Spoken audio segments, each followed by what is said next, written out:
สบายดีทุกคนเนาะตอนนี้ก็กำลังยิบเสื้อสูทเนาะมาติดตามนำเดียวเลยผู้ใดที่บังคับทางด้านการตัดยิบกำลังเข้าเขต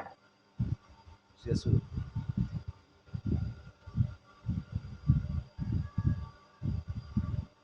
เอายิบสั้นในสุด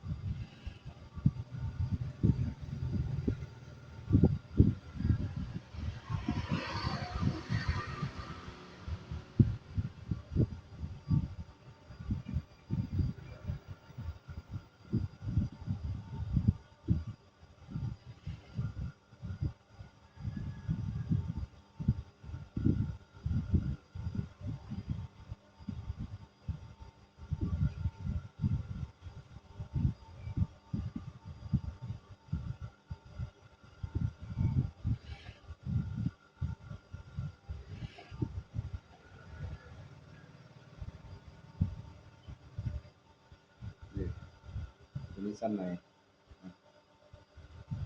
มาสิยิบติดสกับสั้นนอกเลยกับขนาดวงเขต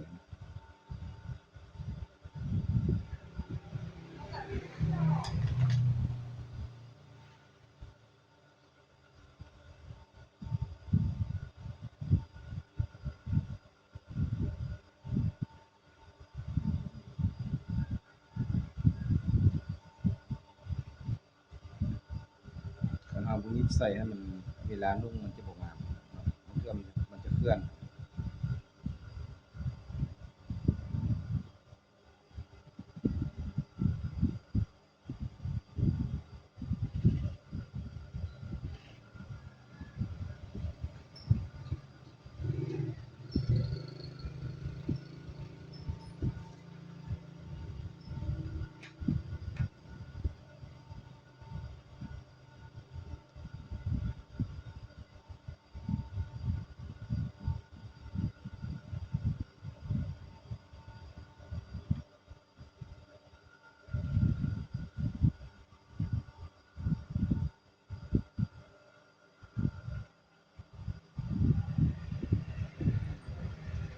บรรดาเครื่อง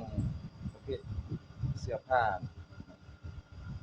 บ่ว่าสิเป็นตัดเป็นยิบเสื้อสูทนี่ถือว่ายากกว่าหมู่เพิ่นน่ะแต่ว่าย้อนความอดทนของเฮาแล้วก็สำเร็จ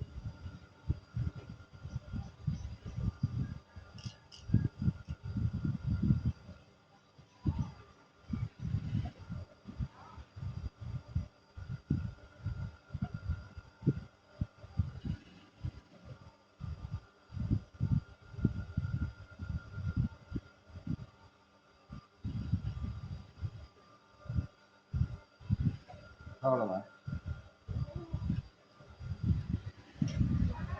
ปลาแดกเป็นหยังครับปลาแดกเอามันคือว่าชื่อเป็นไง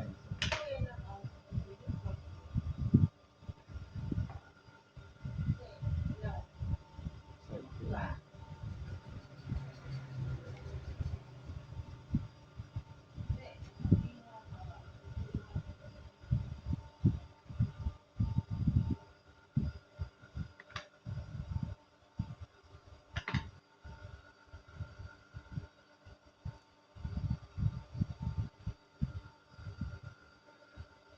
เรียนบ่ว่าสิเฮ็ดอาชีพหยังเนาะทีแรกก็ต้องเป็น5ปี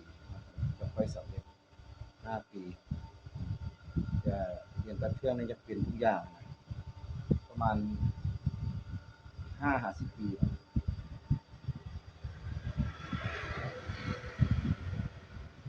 ส่วนหลายคนมันบ่มีใจอดมันก็เรียนบ่จบ